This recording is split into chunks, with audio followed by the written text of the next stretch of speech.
तो आज जो मैं अभी तक पिछला किया था कि नॉर्मल डिस्ट्रीब्यूशन कि क्या नॉर्मल डिस्ट्रीब्यूशन, उसकी क्वालिटीज़, वो कैसा होता है इसके बारे में, और इसके बाद इसकी क्वालिटीज़ से ही हम आगे का मतलब इन्फ्रेंस निकालेंगे। तो इसकी क्वालिटीज़ के बारे में पढ़ा कि इसका क्या, एक स्टैंडर्ड डेविएशन से क्या मतलब है, कितनी पॉपुलेशन आ रही है, वो सब हमने ऑलरेडी पढ़ा इसके अंदर।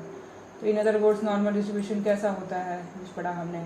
फिर नॉर्मल डिस्ट्रीब्यूशन का डेमोन्स्ट्रेशन मतलब कितनी, जैसे कि एक एग्जांपल देखिए अपने ने समझा था कि कैसे बनता है इतने में, कि भाई अगर मीन आपका ये है, स्टैंडर्ड डेविएशन ये है, ऐसे करके तो कितनी परसेंट पॉपुलेशन उसमें आएगी, इस तरीके से। फिर वो कर्व कैसे बनाता है, उस कर्व के अंदर बस सेम ही चीज़ है। एग्जाम्पल से पहले समझने के बाद हमने कहा था उसका नॉर्मल कर्व बनाओ, इसका कर्व कैसा बन रहा है अगर डेटा ऐसा है, और वो डेटा अगर नॉर्मली डिस्ट्रीब्यूटेड है तो कैसा बन रहा होगा, उसका मीन कहाँ आ रहा होगा, स्टैंडर्ड डेविएशन कहाँ आ रहा होगा, उसका एक स्टैंडर्ड डेविएशन के अंदर कितना सामान आ रहा होगा, और 2 स्टैंडर्ड डेविएशन के बाद क्या हो रहा होगा, 3 स्टैंडर्ड डेविएशन में क्या हो रहा होगा, इस तरीके का इसका पूरी हमने क्वालिटीज़ पढ़ी थी। फिर इसके कैरेक्टरिस्टिक्स पढ़े थे, कैसे किस तरीके का होता है, इसके कैरेक्टरिस्टिक्स में इसकी शेप कैसी होती है इसके अंदर, और सिमेट्रिकल होता है, तीनों चीज़ें मीन मीडियन मोड तीनों एक जगह कोलाइड कर रहे होते हैं, ये सारा ठीक है। ऐसे करके इसकी क्वालिटीज़ हमने पढ़ी। फिर हमने पढ़ा कि जब हमने ये सब कुछ दिख लिया, इसको फ्रीक्वेंसी कर्व भी बोला जाता है इसके अंदर, क्योंकि इसमें फ्रीक्वेंसीज इन्वॉल्व हो रही है ना, कितनी बार है, कोई 100 मीन निकला है तो 160 सबसे ज़्यादा बार होगा ना, कितना 200 बार फ्रीक्वेंसी निकल रखी है, तो इसको इस वजह से इसको फ्रीक्वेंसी कर्व भी बोला जा रहा है। तो और जो ये हमने सिर्फ एक पढ़ा नॉर्मल डिस्ट्रीब्यूशन एंड डी, 2 चीज़ें हमने पढ़ी इसके अंदर। सिर्फ एक ही चीज़ हमने जो एक ही तरीके का डिस्ट्रीब्यूशन पढ़ा है वो है नॉर्मल और डिस्ट्रीब्यूशन। इस डिस्ट्रीब्यूशन के बारे में हमने लगभग चीज़ें पढ़ ली, क्या होता है, इससे क्या फ़ायदा मिलता है, इसके क्या क्वालिटीज़ हैं, कैरेक्टरिस्टिक्स हैं, सब पढ़ लिया ज़्यादातर, क्योंकि स्टैट्स में ही नॉर्मल डिस्ट्रीब्यूशन जैसे जैसे सैम्पल साइज लार्ज होता जाता है, मोस्टली चीज़ों का नेचर में डिस्ट्रीब्यूशन नॉर्मल बन जाता है। लेकिन 100% केसेस में ऐसा नहीं होता, कुछ का डिस्ट्रीब्यूशन अलग भी है जो आगे है, जो हम खास पढ़ते नहीं हैं, लेकिन पता होना चाहिए कि भाई एक ही तरीके का कर्व नहीं बनता, मतलब तुम्हारे पास अगर डेटा है तो सिर्फ एक ही तरीके का ऐसे ही नहीं सब बन जाना है ऐसे करके। तो वो जो डेटा है, वो जो कर्व है, वो आते हैं एसिमेट्रिकल डिस्ट्रीब्यूशन जिसे बोला जाता है, जो हम खास नहीं पढ़ते। जैसे कि ये शेप है, जैसे कि किस चीज़ की, जैसे अगर इसको बोलो कि क्या है, मतलब ये किस चीज़ का डेटा नोट किया गया है, asymmetrical distribution of duration of labour first child showing skewing of the right. मतलब देखा गया कि लेबर टाइम पहले बहुत ज़्यादा है, मतलब बहुत ज़्यादातर में यहाँ लेबर हो रहा है, इतने टाइम में हो रहा है, इतने टाइम में हो रहा है, और जैसे जैसे ड्यूरेशन बढ़ रही है, मतलब ऐसे मान लिया कि घंटों में, इन आवर्स है, ठीक है, मान लिया इसने लिखा नहीं है, वैसे ये ग्राफ ही गलत है, क्योंकि इसने ना तो एक्स एक्सेस डिफाइन किया है ना वाई एक्सेस डिफाइन किया है, कुछ नहीं पता हमें क्या है, फिर फ्रीक्वेंसी लिख दी है, नंबर ही कुछ नहीं है, लेबलिंग ही नहीं है कोई, तो ये ग्राफ गलत बोला जाता है वैसे तो। पर हाँ, शेप समझने की बात हो रही है, तो शेप ही हो रहा है इसके अंदर कि मान लिया कि यहाँ ये एक लिखा होता, 2 3 4 5 6 7 8 9 10 ऐसे करके, तो हमने देखा कि मैक्सिमम केसेस 1 से 4 घंटे में या 7 घंटे में निपट रहा है ऐसे करके। बाको बहुत कम केसेस होते हैं जो इससे ज़्यादा लंबे चलते हैं ऐसे करके। तो इसका मतलब कि ऐसा नहीं है कि हर किसी का जो डेटा होगा वो ऐसा ही बनने वाला है। इसका क्या मतलब कि भाई अब यहाँ पे 0 है, ये 1 है, ये 2 है, ये 3 है, ये 4 है, ऐसे करके 5 6 7 8 9 10 11 ऐसे करके, और जैसे यहाँ पे फ्रीक्वेंसी जो भी निकले 1 2 3 4, तो इसका मतलब ये थोड़ा ना कि भाई यहाँ तो एक बहुत कम है जी, 1 घंटे में कुछ नहीं हो रहा, 2 घंटे में कुछ नहीं हो रहा, 3 घंटे में कुछ होने लगा है, 4 घंटे में, 5 घंटे, इसका मतलब लगभग जो डिलीवरीज होती है वो 6 घंटे में जाके होती हैं, ऐसा तो होता नहीं है इन रियल लाइफ। तो ये इसका मतलब ये है। तो इसका मतलब कि 100% दुनिया में अंदर जो डेटा इकट्ठा हो रहा है वो ऐसा नहीं हो रहा उसके अंदर, पर मैक्सिमम चीज़ों को जब तुम इसका तुम सैम्पल साइज लार्ज भी कर दोगे तो भी तुम्हें ऐसा लगेगा कि भाई ये सही जो ग्राफ बना है स्क्यू है। स्क्यू का मतलब एक साइड झुका हुआ है। एसिमेट्रिकल तो बोला जाता है जनरल टर्म में कि ये सारा एसिमेट्रिकल है, सिमेट्री तो ये थी, ठीक है, ये तो सिमेट्रिकल है नहीं, तो इसको जनरल टर्म में बोला जाता है एसिमेट्रिकल डिस्ट्रीब्यूशंस। और कितने टाइप के होते हैं हमें जस्ट ये पता होना चाहिए कि भाई एसिमेट्रिकल बहुत तरीके के एसिमेट्रिकल होते हैं। ये इस तरीके का एसिमेट्रिकल हो सकता है, इस साइड झुका हुआ, इस साइड झुका हुआ, जैसे यहाँ से ये ग्राफ ऐसे बन रहा है, ऐसे कोई चीज़ स्टार्टिंग में हो रही है, बीच में गायब हो जाती है, फिर हो जाती है। जैसे कि एस्टिमेट में distribution of death according to age showing 2 modes of peak in infancy and old age. मौतें या तो बचपन में देखो पैदा होते ही कितनी सारी मौतें होती हैं, उसके बाद में नहीं होती है, फिर ओल्ड एज में जाके होती हैं, और ये सच है, इसका कोई नॉर्मल डिस्ट्रीब्यूशन थोड़ा ना बन रहा है। ऐसे करके जैसा सा डेटा होगा वैसा सा वो डिस्ट्रीब्यूशन बना रहा होगा, और हम जिस तरीके का डेटा इकट्ठा कर रहे होते हैं उसमें लार्ज सैंपल बनाते सारी उन चीज़ों का डिस्ट्रीब्यूशन ऐसा बन रहा है नॉर्मल वाला, जो कि सिमेट्रिकल है, हम इसी से ही मतलब निकाल रहे हैं। अगर हमारे वाला जो ग्राफ है वो नॉर्मल नहीं बनता तो हम उस पर वो वाले फॉर्मूले नहीं लगा सकते जो हम आगे लगाएंगे एक तरीके से, या इसका ये मतलब नहीं निकाल सकते 68% ये और वो सब कुछ। तो पहली चीज़ क्या होती थी कि हमारा सैंपल जो हमने इसको बनाने में जो डेटा इकट्ठा किया था वो रैंडम था। रैंडम होने के बावजूद, मतलब इधर उधर से कोई आपस में कोई लिंक नहीं था, कोई बायस नहीं था उसमें, रैंडम होने के बावजूद एक नॉर्मल डिस्ट्रीब्यूशन बन रहा है, फिर हम उससे इन्फ्रेंस निकालते हैं, उसका मतलब निकालते हैं। और किसी जगह अगर एसिमेट्रिकल बन रहा है तो हम अलग तरीके से निकालते हैं उसके आंसर, मतलब फिर हम 68% ऐसा होता है, ऐसा तो दिख ही नहीं रहा, ऐसा कुछ इसके बारे में डिफाइन ही नहीं है।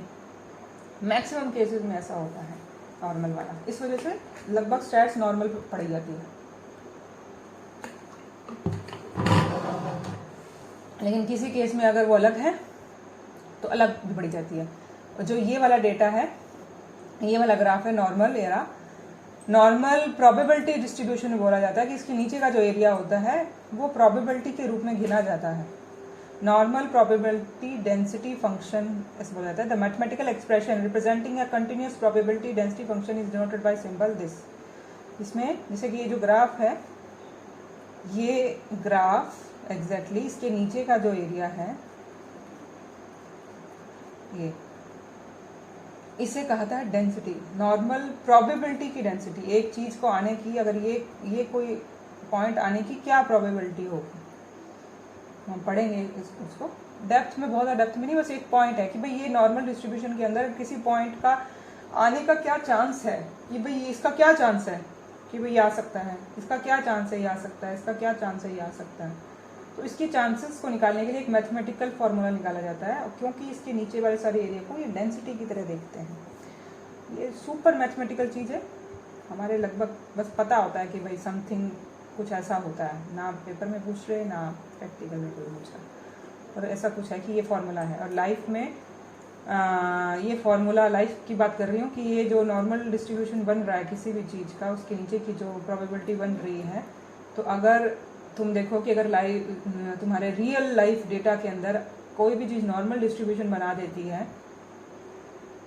तो ये कुदरत में पहले से ही डिसाइडेड है कि उस चीज़ के होने के चांसेस कितने हैं।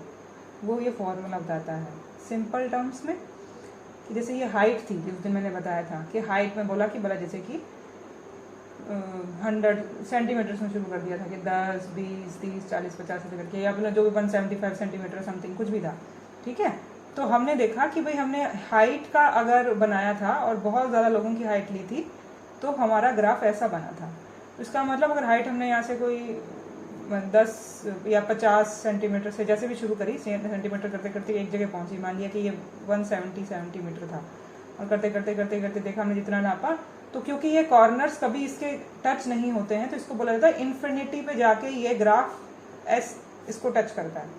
इन्फिनिटी मतलब ये कभी टच नहीं करने वाला, इसका मतलब ये वैल्यूज कभी भी कितनी भी आ सकती हैं, मतलब कुछ भी आ सकता है, मतलब यहाँ से लेकर ऊपर तो जाता है, लेकिन यहाँ के कभी भी इसको टच नहीं कर रहा है ये ग्राफ इसको, तो इसका मतलब कि वैल्यूज कहीं भी आ सकती है। तो लेकिन मोटा मोटा हमने देखा कि वो हाइट थी, वो जैसे 170 उसका मीन आया, मान लिया जो लगभग हमारे पास रेंज आ रही थी वो यहाँ से यहाँ तक थी, मतलब मान लिया हमने यहाँ देखा कि भाई 150 से लेकर 180 तक एग्जाम्पल है। तो इसका मतलब कि अगर कोई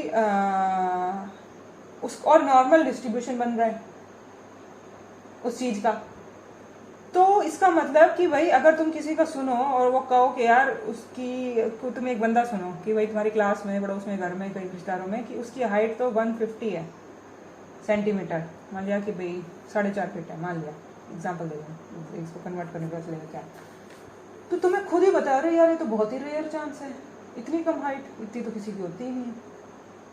दूसरी साइड तुम सुनो कि भाई किसी की 7.5 फीट हाइट है, तो देखा यार ये तो इतना लंबा है, इतनी तो कोई होती ही नहीं है किसी की। तो इसका मतलब कि अब ये जो चीज़ है ये पता करने का कि भाई इस पॉइंट पे अगर कोई चीज़ है और तुम्हें सच में ये पता नहीं कि अभी हाइट के बारे में तुम्हें पता है कि हम इतनी दुनिया को देखते हैं कि यार ये तो रेयर है, इधर आना भी रेयर है और इधर आना भी रेयर है, क्योंकि हमें जनरली हाइट दिख रही है यार ये तो इतने छोटे लोग हैं और इतने लंबे लोग, क्योंकि हाइट हम ऑलरेडी जानते हैं। लेकिन हम जिस भी तरीके का डेटा इकट्ठा कर रहे हैं उसके बारे में हम सब कुछ नहीं जानते। अब जैसे कि बोला कि भाई आरबीसी की लाइफ कैसी होती है, आरबीसी सेल की हमने पता है, ठीक है, क्योंकि 120 डेज है ऐसे करके है, लेकिन एवरेज है कि 90 भी हो सकती है, ऐसे करके 90 डेज है। तो ऐसी बहुत सारी जानकारियां हैं जो हमें नहीं पता, उसी के लिए तो हम रिसर्च कर रहे हैं। लेकिन अगर वो नॉर्मल डिस्ट्रीब्यूशन कर्व बना रहा है उसका डेटा, तो उसका जो भी हम ऐसा कोई डेटा उसका निकल आएगा तो हम इस फॉर्मूले से निकाल लेते हैं कि भाई वो किधर वाली साइड है या कहाँ पे है, तो उसकी लोकेशन पता करने का ये हेल्प करता है। बस इतना ही समझो, बस ये फॉर्मूला हेल्प करता है। वो कहीं फ्यूचर में कभी यूज हुआ तो ये बात आएगी उसके अंदर, तो कि भाई किसी चीज का चांस होने की, भाई ये जो है, ये जो बात मुझे पूछनी है, जैसे मान लिया हाइट हमें ना पता होती, हमने इतनी दुनिया के अंदर एक बंदा घर से बेचारा 20 साल जेल भी नहीं बोल सकती, हाइट तो वैसे भी दिख रही है, क्या चीज ऐसे बोलूं, किसी की कमाई, एक इंसान एवरेज, मतलब जो इंडिया की एक एवरेज कमाई है, अब तुमको क्या पता कि एवरेज कमाई क्या है, एक बंदा कितना कमा रहा है। तो हमको पता है कि इंडिया के अंदर ज्यादा तो लोग पुअर है या मतलब मिडल है और हाई वाले बहुत कम है, तो इसका मतलब पुअर की चांसेस, अब हो सकता है ये ग्राफ जरूरी नहीं नॉर्मल डिस्ट्रीब्यूटेड हो सकता है ऐसा हो कि भाई ज्यादा दुनिया, बहुत ज्यादा दुनिया पुअर है, थोड़े से मतलब मिडल वाला एरिया मैक्सिमम लोगों का है और हाई वाला एरिया वैसे कम है, तो ग्राफ ऐसा भी हो सकता है। मान लिया हमने कि जो इंडिया में कमाई का है ग्राफ वो ऐसा बनाता है, नॉर्मल डिस्ट्रीब्यूशन बनाता है, तो हमसे कोई किसी ने पूछा कि भाई अगर 1 लाख, ये मान लिया लैक्स में है समथिंग, 1 लाख पर मंथ या 50,000 या 10,000 पर मंथ मान लो ऐसे करके, तो अगर कोई मुझसे पूछेगा 10,000 पर मंथ होने की क्या प्रोबेबिलिटी है, तो 10,000 अगर यहाँ पे आ रहा है तो तुम इसकी क्या प्रोबेबिलिटी है कि भाई क्या चांसेस हैं कि जैसे एक नया बंदा बाहर से आया, दूसरे देश से आया और यहाँ पे आके 10,000 रुपये कमा रहा है, तो हम उससे पूछते हैं यार तू यहाँ सर्वाइव कर पाएगा, ये वही यहाँ तो इतना महंगा काम है, 10,000 रुपये तो कमाने से कुछ होगा ही नहीं, कैसे पता चला। तो इस टाइप की ये प्रोबेबिलिटी हमें बताता है कि भाई ये तो सबसे कम है, दुनिया जो कमा रही है उसे तो यहाँ सबसे कम कमा रहा है, तो वो है एक एक्सप्रेशन। मतलब इस तरीके से बहुत सारी चीज़ें पता की जाती हैं स्टैट्स में, तो जस्ट एक जानकारी, इसमें क्या क्या डलेगा क्या नहीं डलेगा सब डलता है इसके अंदर, इस फॉर्मूले के अंदर। तो एक जनरल बात पता करने की थी बस इसके अंदर, standard normal probability density function, और फर्दर उसको मतलब मैथ कॉम्प्लिकेटेड करने वाली बात है, पढ़ना हो तो किसी को आगे इसमें से पढ़ जाना इसके अंदर, वरना हेल्प तो करता है, यूजेबिलिटी है इसकी, इसीलिए डाला गया।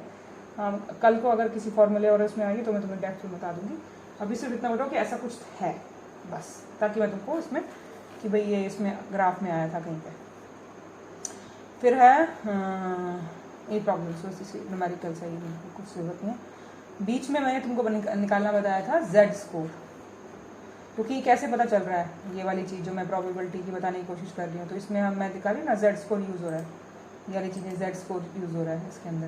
तो इसको निकालने के लिए जो चाहिए स्कोर कि भाई नीचे ये रहा जेड स्टैंडर्ड नॉर्मल का वेरिएबल, जेड स्कोर इसमें यूज हो रहा है, स्टैंडर्ड नॉर्मल रेंडम, ठीक है। तो ये जेड स्कोर इसमें यूज़ होता है, और जो हमने पिछली बार पढ़ा था इस फॉर्मूले के अंदर भी यूज़ होने लग गया।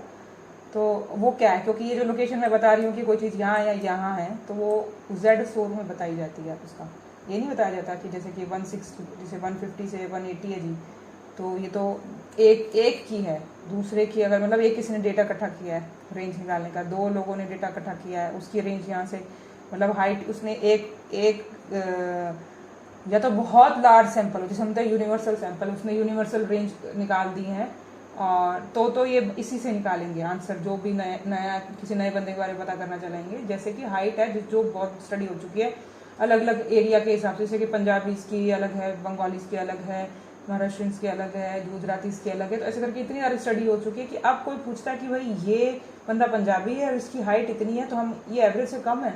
जैसे कोई अब पंजाब में तुम देखोगे कि तो तुमको देखोगे कि एवरेज ये तो इनकी हाइट बहुत लंबी है। अगर तुम्हारे पास कोई शॉर्ट हाइट मतलब उसकी हाइट नहीं बढ़ रही, तो तुम डाउट कर रहे होते यार पंजाब वालों की हाइट इतनी लंबी है, इसकी हाइट क्यों नहीं बढ़ रही है, इसमें कोई दिक्कत है क्या, हम इसमें टेस्ट करवाएं।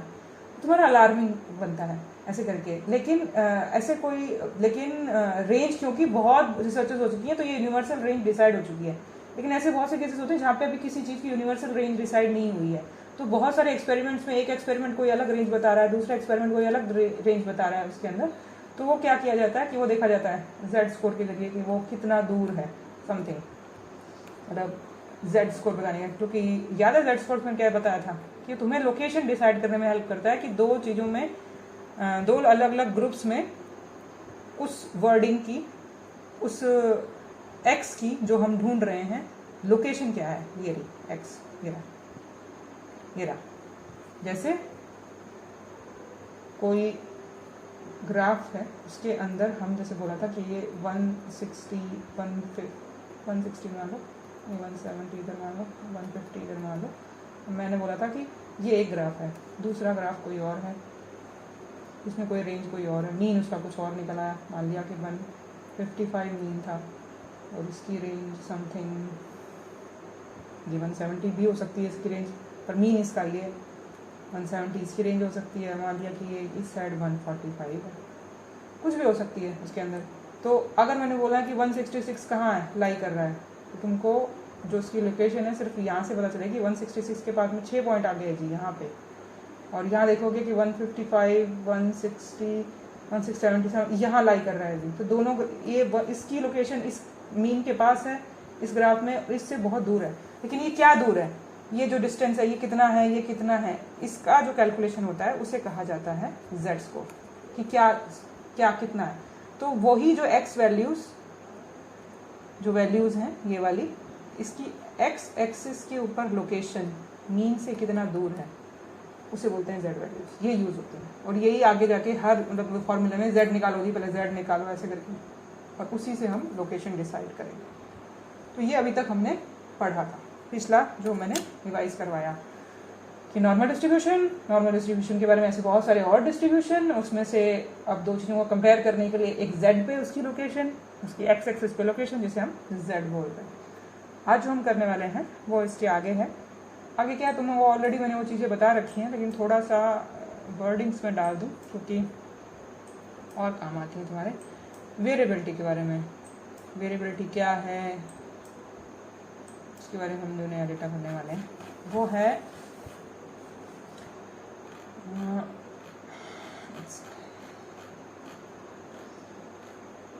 यहाँ तक कोई क्वेश्चन? पिछली क्लास में तो बहुत डिटेल में बताया था, थोड़ा सा रिवाइज करा दिया मैंने तुमको।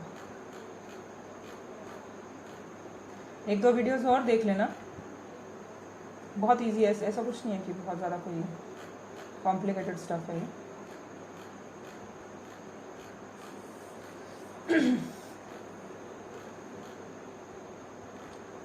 दो तीन बार एक बात को पढ़ लेते हैं ना, तो फिर वो और इजी लगने लगती है, पहली बार वो नई सी लगती है। हाँ, अभी जो आज हम करेंगे वो है वेरिएबिलिटी एंड इट्स मेजर्स तो हम कर चुके हैं ऑलरेडी थोड़े से। वेरिएबिलिटी जनरल वर्ड जो मैंने बोला था कि वेरिएबिलिटी क्या है, जैसे एक पैराग्राफ पढ़ के बताती हूँ। जैसे कि साइंस के अंदर जो फिजिक्स और केमिस्ट्री चीज़ है उसमें दो चीज़ों में आपस में कुछ खास फर्क नहीं है। जैसे केमिस्ट्री में जैसे इसने बोला कि भाई एक क्लोरीन का जो एटम है और जो दूसरा क्लोरीन का एटम है वो दोनों सेम ही होते हैं, उनमें कोई ज़्यादा फर्क नहीं आ रहा होता, ठीक है। और लेकिन ऐसा ही फिजिक्स में है बहुत सारी चीज़ें कि दो चीज़ों में ज़्यादा फर्क नहीं है। फ्लक्चुएट कर रहा है एक सेकंड।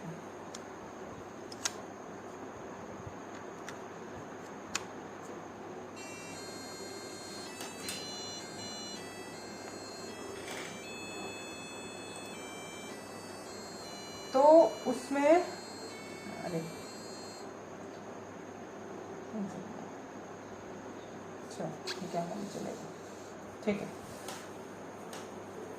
तो उसमें यह है कि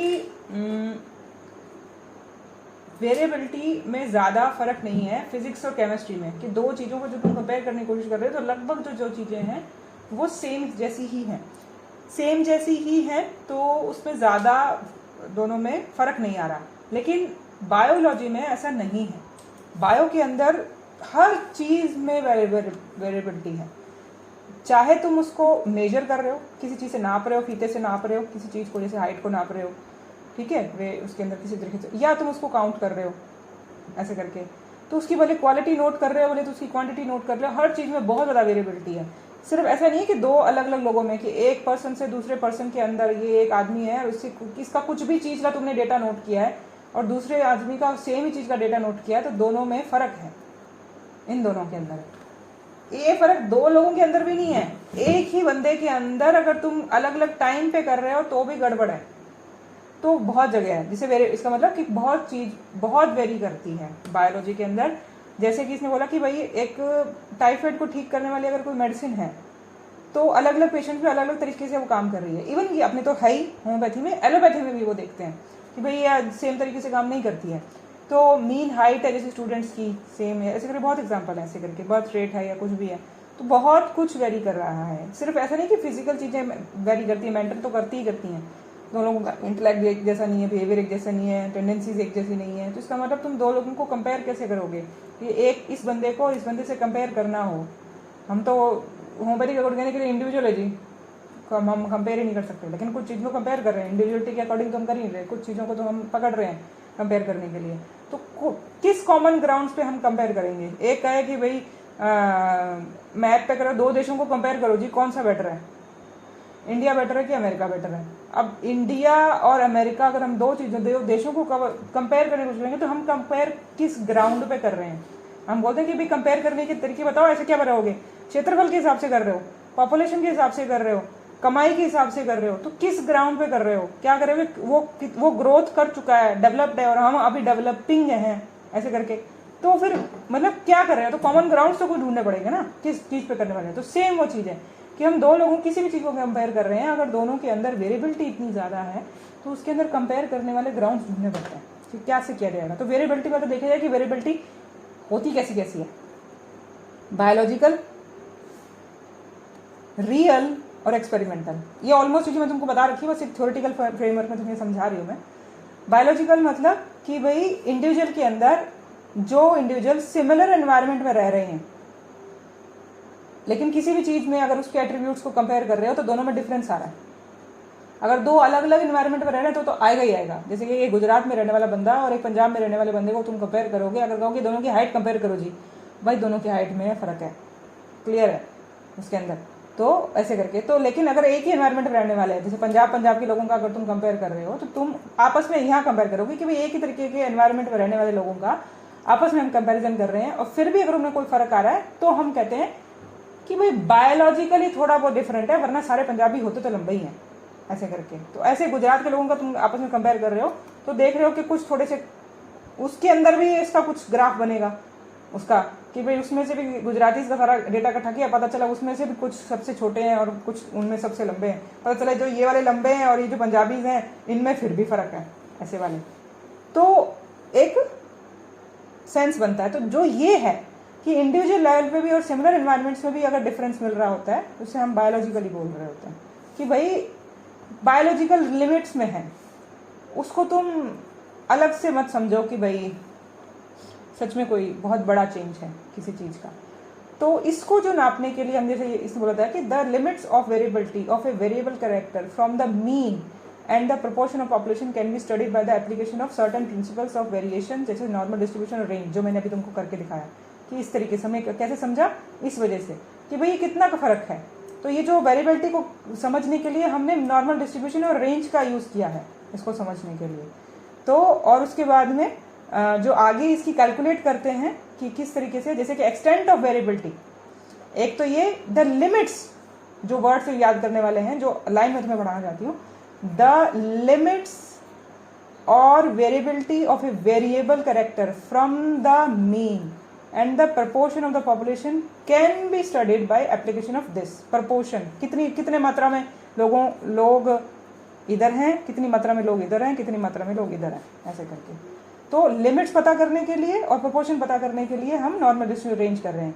the extent of variability, extent किस हद तक वेरिएबल है आपस में, इंडिविजुअल ग्रुप और या ग्रुप में, इंडिविजुअल्स और ग्रुप में, फ्रॉम द मीन और the proportion of can be determined by certain measure of deviation such as measure of dispersion such as range. क्या ये कितने डिफरेंट है, ये वाली चीज ये कितनी डिफरेंट है। तो इसके लिए तुमको अपने ने बताया था रेंज निकालो जी, आगे इंटरकोटाइल रेंज निकालो, स्टैंडर्ड डेविएशन निकालो, स्टैंडर्ड एरर निकालो। ये कितना फैला हुआ है, कोई चीज इतनी फैली भी हो सकती है और कोई चीज इस ग्राफ के अंदर इतनी फैली भी हो सकती है।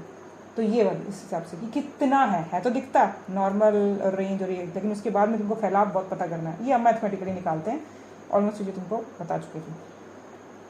जैसे कि एक एग्जांपल दिया उन्होंने कि स्मॉल वेरिएशन का जैसे पता करने के लिए दो अलग अलग सिटीज़ हैं, जैसे कि मुंबई है और दिल्ली है। यहाँ पे बर्थ रेट का कंपैरिजन कर रहे हो, तो यहाँ पे आ रहा है जैसे कि मुंबई में वो बोल रहे हैं 26, दिल्ली में बोल रहे हैं 27 पर 1000। तो तुमने देखा कि भाई खास इसमें जब तुमने ग्राफ बनाया और देखा कि भाई कुछ इसका मीन 26 निकल रहा है, इसका मीन 27 निकल रहा है, तुमने जेड वैल्यूज़ निकाल के देखी और सब कंपेयर करने की कोशिश करी, तो पता चला यार सेम ही चीज़ है, कोई सादा वेरिएबल नहीं है उसके अंदर। तो तुमको लगता है कि ये जो है ठीक है, कंसिडर्ड, इसको ये तुम बोलोगे पर 1000 respectively may be considered due to chance, but the birth rate 27 of Delhi compare to 10। मतलब ये है कि किसी का 26 निकला है, किसी का 27 निकला है, तो ये बाय चांस ही है कि भाई कोई बड़ी बात नहीं है, सच में तो ये एक जैसा सा ही है, कोई फर्क नहीं है इन दोनों में। लेकिन एक लंदन से कंपेयर करो तो लंदन में ये चीज़ 10 है, तो तुम देख रहे हो कि भाई यहाँ 10 है। कहाँ इस पूरे ग्राफ के अंदर अगर एक जैसे ग्राफ बनता तो अगर इसी पे बना दो तो ये 27 निकल रहा होता, यहाँ 27, तो यहाँ पे 0 1 2 3 ऐसे करते करते करते तो तुम यहाँ दिल्ली का ग्राफ यहाँ बन रहा है और लंदन का यहाँ बन रहा है, तो 10 और इसमें और जिसकी जेड वैल्यूज निकाल रहे हो जो तुम कंपेयर करने के लिए, तो पता चल रहा है कि सच में बहुत फर्क है। ये जो फर्क है, ये जो चांस ये है, ये बाय चांस नहीं हुआ, सच में कोई फैक्टर है जिसकी वजह से इन दोनों में इतना फर्क आ रहा है, और वो फैक्टर ही हम ढूंढते हैं रिसर्च में कि ये जो फैक्टर जिसकी वजह से ये दोनों में इतना फर्क है वो फैक्टर क्या है। जैसे हम अपनी लाइन में क्या ढूंढते हैं, मेडिसिन, कि भाई एक प्लेसिबो से अगर हम ग्राफ बनाते हैं और एक हमारी मेडिसिन देने के बाद कोई चीज़ का ग्राफ बनाते हैं, पता चलता है कि इन दोनों के मीन में और आगे जो डिस्ट्रीब्यूशन में और क्या फ़र्क आ रहा है। अगर वो फ़र्क बहुत ज़्यादा दिख रहा होता है तो हम उसको बोलते हैं ना, एक अलग से ग्राफ बना के, एक तो मीन और डेविएशन का है, एक नॉर्मल डिस्ट्रीब्यूशन का बना के हम देखते हैं कि रीजन ऑफ एक्सेप्टेबिलिटी में या नहीं है, जो इनका डिफरेंस आ रहा है। ठीक है, तो ये पता करने के तरीके होते हैं उसके अंदर। तो वेरिएबिलिटी अब हमने देखा कि किस तरीके से वेरिएबिलिटी आती है और वो बाय चांस हो रही है, ये कैसी हो रही है। इसलिए इसके आगे इसमें वेरिएबिलिटी के 3 तरीके हमने बताए। बायोलॉजिकली हो रही है, इंडिविजुअल एनवायरनमेंट में हो रही है, इंडिविजुअल पर्सन और सेम एनवायरनमेंट। अब इसको भी इन्होंने आगे फर्दर क्लासीफाई किया है कि इंडिविजुअल वेरिएबिलिटी एक पर्सन की दूसरे पर्सन से, एक हाइट की दूसरे हाइट से। पीरियोडिकल वेरिएबिलिटी वही एक ही पर्सन का, सुबह लेकर तुम ब्लड प्रेशर, पल्स और हर दिन में 10 बार चेक करोगे, 10 बार अलग आ रहा होगा। ऐसे कि WBC काउंट या कुछ ब्लड शुगर, यूरिया, कोलेस्ट्रॉल कुछ भी नहीं करोगे तो अलग अलग, पीरियोडिकली अलग हुआ ऐसे करके। या 2 क्लासेस या ग्रुप में आपस में करोगे कि भाई एक मेल ग्रुप और फीमेल ग्रुप का आपस में कोई चीज़ का कंपेयर कर रहे हो तो वहाँ कुछ अलग आ रहा है। या सैम्पलिंग वेरिएबिलिटी, जो तुमको बहुत बार बता दिया मैंने कि हम रैंडम सैंपल इकट्ठा कर रहे हैं, जैसे तो एक 50 लोगों का ग्रुप ये बनाया और 50 लोगों का ग्रुप ये बनाया, इन दोनों के अंदर जो फर्क आ रहा है उसे हम कहते हैं कि सैम्पलिंग की वजह से फर्क है, और सैम्पलिंग एरर बोला जाता है, इसको कैलकुलेट किया जाता है, इसको बोलते हैं स्टैंडर्ड एरर बोलते हैं, SE, जो फर्क आ रहा होता है इसको। ये मैं सिखाऊंगी, स्टैंडर्ड डेविएशन तक हमने किया, इसके आगे ये नहीं किया, ये निकालना कैसे है ये आगे पढ़ेंगे। पर ये जरूर है कि इसे कहते हैं कि सैम्पलिंग, कि 2 सैंपल अलग अलग जगह से लिए गए थे, इस वजह से थोड़ा बहुत जो फर्क आएगा वो सैंपल की वजह से है। रियल लाइफ में ऐसा फर्क नहीं है। जैसे पंजाब में 2 जगहों से तूने लिया, पंजाब में मतलब पंजाब के नक्शे के अंदर वहाँ लिया, तो उसके अंदर एक जगह से सैंपल यहाँ से उठाया था, एक जगह यहाँ पर उठाया था। हम हाइट ही देख रहे थे 2 लोगों की, तो हाइट देख रहे थे, पता चला कि भाई इसका मीन हमारा कुछ 157 निकल आया, इसका कोई 162 निकल आया। तो हम कहते हैं कि भाई पॉपुलेशन तो सेम ही थी, ये तो क्योंकि हमें एक वर्ड के लोकेशन के हिसाब से पॉपुलेशन सेम का मतलब नहीं बोल रही। वैसे भी कि भाई जिसको हम स्टडी करना चाहते थे कि भाई ऑल ओवर हम पंजाब के लोगों को स्टडी करना चाहते थे, उस पंजाब के अलग अलग 2 लोकेशन से हमने रैंडमली लोग इकट्ठे किए, यहाँ पे भी रैंडमली, यहाँ पे भी, लेकिन फिर भी दोनों में थोड़ा सा फर्क आ गया। ये बाय चांस सैंपल अलग अलग होने की वजह से आया है। सच में पंजाब के बारे में ये मत समझ लेना कि 157 या 162 या इसका मिडल ले लेते हैं एक तरीके से, ये समझ लो। ये समझने के लिए कहा जाता है कि भाई 2 अलग अलग सैंपल से इसलिए आया। अगर ना एक ही सैंपल होता, बड़ा होता, तो शायद कुछ एक उनका मिडल सा निकल आता, मे बी थोड़ा 163 भी निकल सकता था, या इधर भी निकल सकता था, या बीच में भी आ सकता था। पर ये जो फर्क आया है ये सिर्फ सैंपलिंग की वजह से आया।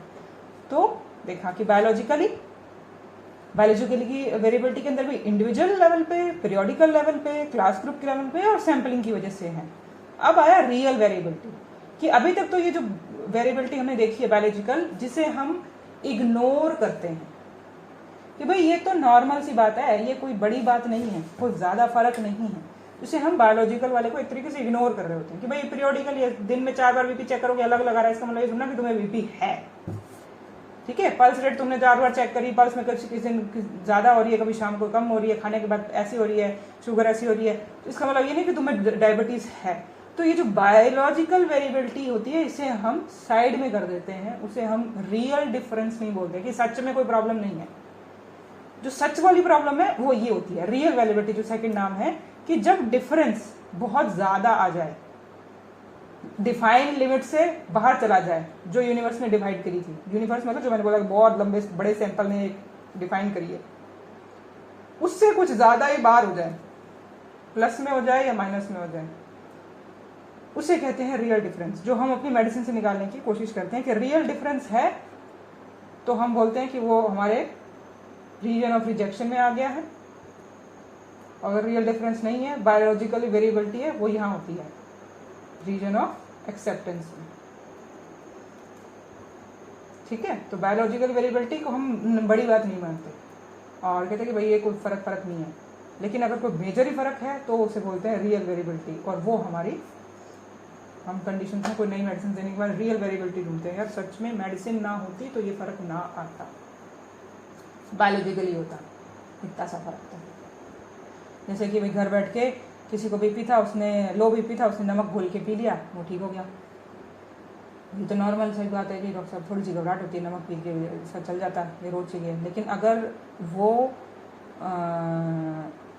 मेडिसिन देने की वजह से उसका ज़्यादा ही दिक्कत थी और नमक देने की वजह से उसको फ़र्क नहीं पड़ रहा, उसको मेडिसिन देने के बाद ही उसको फ़र्क पड़ा और काफ़ी मेजर चेंज डिफरेंस दिख रहा होता है, तो हम ये कहते हैं कि जो वेरिएबिलिटी आई है ये नॉर्मल सी नहीं है, बायोलॉजिकल नहीं बोल सकते तुम इसको।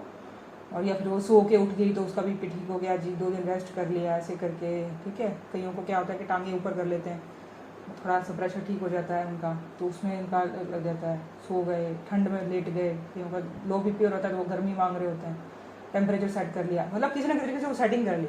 लेकिन अगर वो सेटिंग सिर्फ मेडिसिन से ही हो रही होती है तो हम कहते हैं कि रियली कुछ हुआ था, बिना मेडिसिन के सेट नहीं था, सिर्फ उसको इन्वायरमेंटल फैक्टर सेट नहीं कर रहे इसको।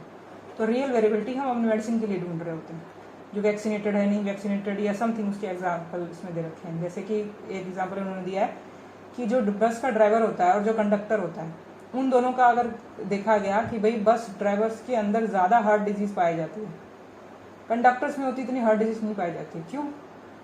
ये उन्होंने स्टडी करके देखा तो पता चला कि सच में इन दोनों इनका बीपी चेक किया गया, इनका चेक किया गया, जो भी उसका एग्जामिनेशन वगैरह किया, अकेला बीपी नहीं, उसका एग्जामिन भी होगी, EEG और वगैरह सब किया होगा, ECG।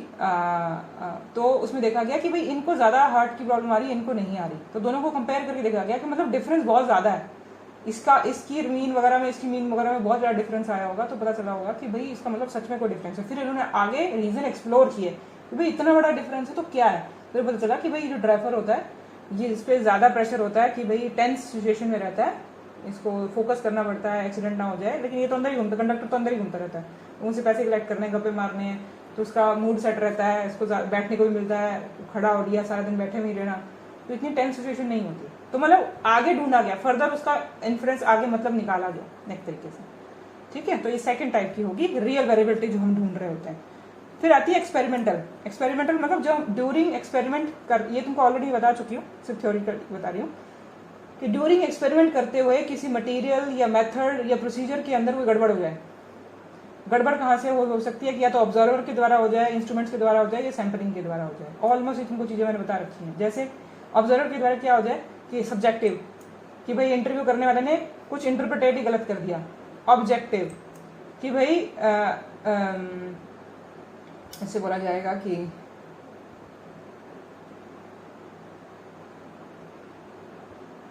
नापने में मोस्टली, जैसे बोला था कि अनट्रेंड है जो पर्सन करने वाला है वो।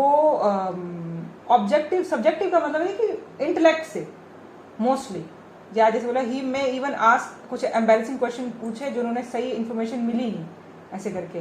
तो ये जो है ये है मेंटल लेवल पे मोस्टली। ऑब्जेक्टिव वाला जो है वो लगभग क्या है कि फिजिकली उसको आता नहीं था करना और उससे कोई गलती हो गई, वो वाले तो है। ये है ऑब्जेक्टिव एरर्स जिसमें आ गए। फिर है इंस्ट्रूमेंट, तुम जो चीज वेइंग मशीन या हाइट मेजर करने के लिए जो भी इंस्ट्रूमेंट यूज कर रहे हैं उसी में गड़बड़ थी, ठीक है। तो ये सारे एरर्स उसको बोला जाता है नॉन सैम्पलिंग एरर्स बोले जाते हैं। ऑब्जर्वर से या एक्सपेरिमेंट से जो एरर्स इकट्ठे होते हैं उसे कहते हैं नॉन सैम्पलिंग एरर। दो सैंपल में फर्क नहीं है, तो कोई एक जगह 50 लोगों का ये इकट्ठा किया, 50 लोगों का ये इकट्ठा किया, तो दोनों में जो फर्क आ रहा था वो सैम्पलिंग की वजह से था। लेकिन इन लोगों ने जो जिस इंस्ट्रूमेंट से किया और उसके अंदर ही बहुत वेरिएबिलिटी आ गई, इंस्ट्रूमेंट में कोई दिक्कत आ गई। फिर इनके पास दूसरा इंस्ट्रूमेंट था, उसमें दिक्कत आ गई, तो पता चला कि यार इंस्ट्रूमेंट्स में फॉल्ट थे, गड़बड़ हो गया उसके अंदर। तो वो एरर आता है, ऐसे बहुत तरीके से एरर आता है, ठीक है। तो फिर हमने पढ़े इसके आगे सैम्पलिंग डिफेक्ट और एरर और बाइसेस। ये तो मैं ऑलरेडी बता रखा था कि वजह से सैंपल करते हुए बहुत ज़्यादा छोटा सैंपल तो नहीं है, ये हम सैम्पलिंग के बारे में पढ़ चुके हैं बहुत सारा कुछ, उसकी वेरिएबिलिटी होती है सैंपल की वजह से। ये वाला ये है जनरल बात समझने के लिए कि वेरिएबिलिटी क्या वर्ड है। वेरिएबिलिटी बायोलॉजिकल, रियल और एक्सपेरिमेंटल। अपने टेस्ट में हम आगे टेस्ट वगैरह सीख रहे हैं इसके अंदर, उसमें हम रियल वेरिएबिलिटी ढूंढने की कोशिश करेंगे। बायोलॉजी की वजह से इग्नोर होती है, एक्सपेरिमेंटल की वजह से एक्सपेरिमेंटल वेरिएबिलिटीज़ को, एक्सपेरिमेंटल एरर्स को हम कम से कम करने की कोशिश करते हैं, वरना हमारे रिजल्ट्स ही गलत आ जाएंगे। तो कहा जाता है कि इसको तुम इनसे बचने की कोशिश करो, वरना तुम्हारा एक्सपेरिमेंट फेल हो जाएगा। इसका कोई आंसर भी नहीं है बाद में। तो बाद में अगर तुम्हारा डिफरेंस आए और तुम बोलो कि वो तो रियल वेरिएबिलिटी है, अरे वो रियल वेरिएबिलिटी नहीं है, तुम्हारा इंस्ट्रूमेंट का एरर है। तो ये होती है गलती के चांसेस। अब ये तीनों चीज़ें तुम्हारे एक्सपेरिमेंट में, तुम्हारे उसमें 60 केसेस में डिफाइन होती है कि जो वेरिएबल दो चीज़ों में फ़र्क आ रहा है, प्लेसिबो, एक को प्लेसिबो दिया था, एक को नहीं दिया था, मेडिसिन दी थी, तो दोनों में जो फ़र्क है डिफाइन करो, वो बायोलॉजिकल है, रियल है, या चेक करो कि इंस्ट्रूमेंटल तो नहीं है, या मतलब ऑब्जर्वर में तो नहीं है, जिसे हम बोलते हैं एक्सपेरिमेंटल तो नहीं है। एक्सपेरिमेंटल में 3 चीज़ें आ रही हैं, एक्सपेरिमेंटल में आ रही है सब्जेक्ट ऑब्जर्वर वाली और इंस्ट्रूमेंट्स वाली। ऑब्जर्वर के अंदर भी सब्जेक्टिव और ऑब्जेक्टिव, कि हमने कुछ इंटरप्रेटेड गलत ना कर दिया बोल के। तो क्या कि डॉक्टर साहब मेरा पेन 4 पॉइंट बढ़ गया, मतलब 5 पॉइंट का तुमने स्केल रखा नापने वाला, जैसे कि जो हमने स्केलिंग पढ़ी थी कि उसमें पेन की स्केलिंग रखी, पेन की स्केलिंग में उसने खुद नहीं भरा, तो 1 2 3 4 5 ऐसे करके स्केलिंग रखी थी तुमने 5 पॉइंट की, और तुमने हर बार मिडल में आंसर भर दिया उसका। ठीक है डॉक्टर साहब, ठीक है, पहले से कम है, कितना कम है, तुमने ढंग से कैलकुलेट नहीं किया और ये भरते गए गलत तरीके से। फिर तुम बाद में इसी को नापोगे, इसी का मैथमेटिकल कैलकुलेशन करोगे, तो तुमने गलत कर दिया। तो तुम सब्जेक्टिवली या ऑब्जेक्टिवली तुमने वो मामला बिगाड़ लिया खुद। इसलिए जो रियल वेरिएबिलिटी ढूंढना मतलब पहली बात तो तुमने सब कुछ सही किया होगा, और उसके बाद में रियल वेरिएबिलिटी का मिलना, रियल वेरिएबिलिटी की एक रेयर चीज़ होती है। और हम होम्योपैथी के अंदर जो MD लेवल पे, वो तो PhD लेवल पे ऐसा हो रहा है कि जितने भी थीसिस हो रही हैं, काम हो रहा है, अगर जो लिखा था मैंने, अगर साल की 1800 बच्चे तो उसमें हैं MD में, मान लिया मुझे लगता है कि 400-500 PhD कर रहे होंगे, 500 के मान लिया 2500 लोग हैं, 2500 लोग अभी MD करने वाले तो लगभग मुझे लगता है कि 20 सालों से MD हो रही है, और ये कोई 4-5 सालों से PhD हो रही होगी, कोई 4000 के आसपास लोगों की PhD हुई होगी, अंदाज़ा है मैक्सिमम। इनमें से ये लोग और ये लोग टोटल सब ने ये दिखाया कि भाई हमारे पेशेंट सब ठीक हो गए। हमारी जो वेरिएबिलिटी आई है वो रियल वेरिएबिलिटी है, हम रीजन ऑफ रिजेक्शन में हैं। पहली बात तो उनको पता नहीं स्टैट्स है क्या। जिनको स्टैट्स पता है उन सब की 99% लोगों ने होम्योपैथी से सारे केसेस ठीक कर दिए। देखने वाला कहेगा अरे बाबा रे, इतना ही चमत्कारिक साइंस थी तो आज तक कहाँ छुपी बैठी थी। क्योंकि ना तो वो ऑब्जर्वर वाली इंस्ट्रूमेंट्स, ना ऑब्जर्वर की एरर निकाल रहे हैं सब्जेक्टिव ऑब्जेक्टिव, ना इंस्ट्रूमेंट्स के एरर निकाल रहे हैं, इंस्ट्रूमेंट्स है ही नहीं तो अगर नापने वाले, ना बायोलॉजिकल वेरिएबिलिटी को ज़्यादा प्रेफरेंस मिल रही है, मतलब पता ही नहीं कि एरर्स कहाँ हो रहे हैं, बस वो कैलकुलेट कर लेते हैं, भले किसी तरीके से नापा हो, ये किसी तरीके से भी वो नापा हो और आंसर उसका निकाल देते हैं यस। इस वजह से हमारी क्वालिटी को बहुत डाउनग्रेड माना जाता है, ऐसा नहीं होता है। ठीक है, तो अब हम जो इसके आगे थे मेजर ऑफ वेरिएबिलिटी, जो हम ऑलमोस्ट पढ़ चुके थे कि मेजर करने के लिए, तो इंडिविजुअल लेवल पे मेजर करने के लिए हमने range, interquartile range, mean deviation, standard deviation, coefficient हम कर चुके हैं। अब जो हम आगे करेंगे इसके बाद में वो हम इसके करेंगे कि वेरिएबिलिटी को दो सैंपल्स के बीच में देखना हो तो ये तो एक सैंपल में एक सैंपल है, इसके बारे में हम ऑलरेडी ये सब कुछ पढ़ रहे थे। अब ये दो सैंपल्स हैं, इसके बारे में हम ये नेक्स्ट क्लास में पढ़ेंगे। वे दो सैंपल्स के बीच में जो डिफरेंस आ रहे हैं, इसको पता करने के लिए, जैसे इसको पता करने के लिए हमने बहुत कुछ सीखा, ये सब कुछ पता हो, सबसे ज़्यादा क्या पता हो, तो इससे हम समझ पाएंगे। ऐसे ही दो सैंपल्स के बीच में अगर कंपेयर करना हो तो बहुत सारी चीज़ें पता करनी पड़ती हैं, वो पता करना सीखो, फिर आपस में उसको कंपेयर करो। ठीक है, तो आज के लिए इतना ही करते हैं।